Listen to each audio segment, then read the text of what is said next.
Since 1925, obesity has increased worldwide from very low levels to epidemic proportions. The most dramatic rises have occurred since the 1970s. The global prevalence of obesity has nearly tripled since 1975, and now affects over 1 billion people. If you listen to RFK Jr. and his MAHA coalition, you'll hear a host of reasons. Food dyes with yellow dye, red dye, blue dye, seed oils, glyphosate exposure. Any chemical that isn't testosterone replacement or spray tans. But what he's missing is the most obvious chemical that has helped cause this epidemic, which is the same chemical responsible for there being 8 billion people on this planet today: nitrogen. The story of nitrogen explains why so many of us are alive and not starving today, and it also plays a key role in some of the biological and environmental problems that now plague us. And this story shows why Kennedy's solutions to our health crises are so ill-founded, though it makes sense given how little the man understands chemistry in the first place. The US Health Secretary Robert F. Kennedy Jr. has pledged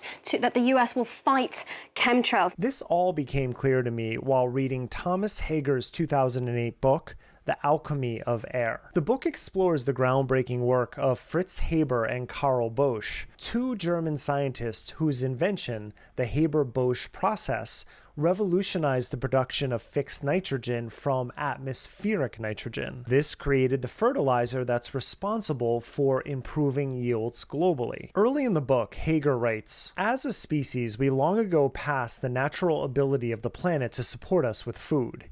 Even using the best organic farming practices available, even cutting back our diets to minimal vegetarian levels, only about 4 billion of us could live on what the earth and traditional farming supply." At the end, he qualifies this when he writes, "Our health problem is not malnutrition, but conditions related to being overweight, from diabetes to heart disease." Now, the book is about a lot more. The Haber-Bosch process not only supplied us with fertilizer to grow unprecedented quantities of food, but also the raw materials for explosives and chemical warfare. Hager argues that World War I would have been a lot shorter without this technology, and the Germans would have not been nearly in the same position to launch World War II. It's also not lost that a Jewish scientist is effectively responsible for Zyklon B, which was used in Nazi gas chambers. Fascinating, horrifying story, yet also the reason roughly half of us are alive today. There's one moment when Hager is writing about Fritz Haber's wife, Clara, who was the first German woman to achieve a doctorate in chemistry and was also a well-known champion of the women's rights movement. She saw how her husband's technology was being used to slaughter people. Here's how Hager says she responded. She loved chemistry. This was a perversion. It made me think of all the ways that chemistry is being perverted by Kennedy and MAHA today. Seed oils are not unhealthy. Multiple large-scale studies and meta-analyses have consistently found that replacing saturated fats like butter or lard or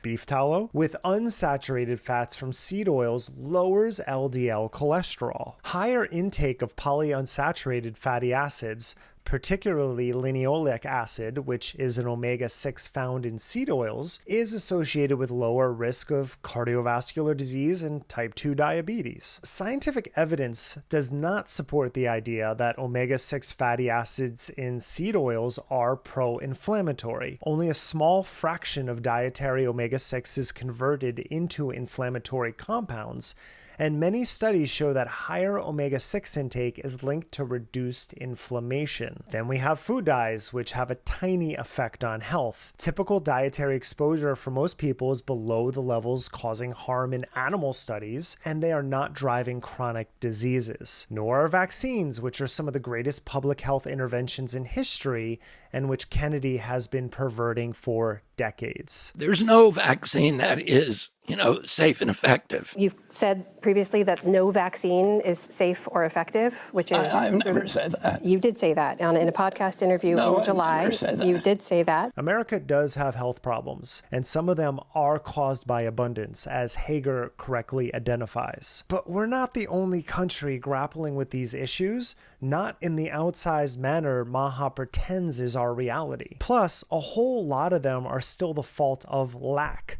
a lack of access to good nutrition, healthcare, and basic resources. The Germans perverted chemistry to create some of the most horrific crimes against humanity in recorded history. And I fear that Kennedy is perverting it in a way that's going to cause a lot of damage downstream. The conspiratorial lens through which some chemicals are viewed while others get a free pass, it's all pointing directly to the ambitions of a fully privatized healthcare market in America. We're about to launch one of the biggest advertising campaigns in HHS history to encourage Americans to use wearables. Which is only going to create more abundance for those who profit from that system or can already afford to partake in it. Meanwhile, the people who need healthcare the most are going to be locked out of a system many already have problems accessing. And when the population health data keeps getting worse, Kennedy's just going to shrug his shoulders while sipping on his protein foam Starbucks or whatever the fuck they're working on right now.